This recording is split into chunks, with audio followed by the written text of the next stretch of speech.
ಚಂದ್ರಶೇಖರ್ ಬೆಂಗಳೂರಲ್ಲಿ ವೃತ್ತಿಯಲ್ಲಿ ಹೂಡಿಕೆದಾರನಾಗಿ ಕೆಲಸ ಮಾಡುತ್ತಿದ್ದನು. ಅವನಿಗೆ ಷೇರು ಮಾರುಕಟ್ಟೆಯ ಕುರಿತು ಬಹಳ ಹವ್ಯಾಸ ಮತ್ತು ಆಸಕ್ತಿ ಇತ್ತು. ಅವನು ಎಷ್ಟೋ ಬಾರಿ ಜ್ಞಾನದ ಪ್ರವಾಹದಲ್ಲಿ ಮುಳುಗಿದು ಆಪ್ಷನ್ ಟ್ರೇಡಿಂಗ್ ಇದು ಹೇಗೋ ಬಹಳ ಲಾಭದಾಯಕವಾಗಿದೆ ಎಂದು ಕೇಳಿದ್ದೇನೆ ಎಂದು ಅವನು ತನ್ನ ಸ್ನೇಹಿತನಿಗೆ ಕೇಳಿದನು.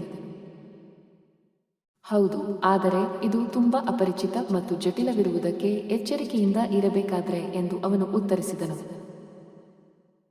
ಆಪ್ಷನ್ ಟ್ರೇಡಿಂಗ್ ಎಂದರೆ ಸಂಭಾವ್ಯ ಹೂಡಿಕೆದಾರರು ತಮ್ಮ ಹೂಡಿಕೆಗಳನ್ನು ಖರೀದಿಸಲು ಅಥವಾ ಮಾರಾಟ ಮಾಡಲು ಒಂದು ವಿಶೇಷ ಹಕ್ಕು ಆಪ್ಷನ್ ಪಡೆಯುವ ಪ್ರಕ್ರಿಯೆ.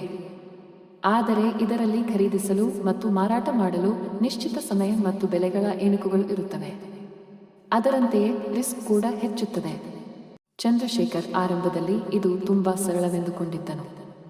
ಅವನು ಒಂದು ಕಂಪನಿಯ ಸ್ಟಾಕ್ ಪ್ರೈಸ್ ಭವಿಷ್ಯವನ್ನು ಊಹಿಸಿ ಆಯ್ದ ಸಮಯದಲ್ಲಿ ಅದರ ಮೇಲೆ ಟ್ರೇಡ್ ಮಾಡುವುದು. ಪ್ರಥಮ ಕೆಲವು ವಾರಗಳಲ್ಲಿ ಅವನು ಲಾಭವೇನು ಆಗುತ್ತೋ ಎಂಬುದನ್ನು ನೋಡುತ್ತಿದ್ದನು.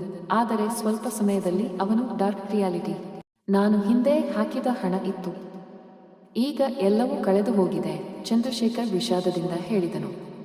ನೋಡು ಚಂದ್ರಶೇಖರ್, ಇಲ್ಲಿ ಧೈರ್ಯವೇನೂ ಇಲ್ಲ, ಕೇವಲ ಹೂಡಿಕೆ ಮಾಡುವುದರಲ್ಲಿ ಲಾಭ ಗಳಿಸಲು ಅವಕಾಶ ಇಲ್ಲ, ಬದಲಿಗೆ ಇಲ್ಲಿ ಯಾರೂ ಫಲಾನುಭವಿಯಾಗದಿರಿ, ಅವನ ಸ್ನೇಹಿತ ಹೇಳಿದನು.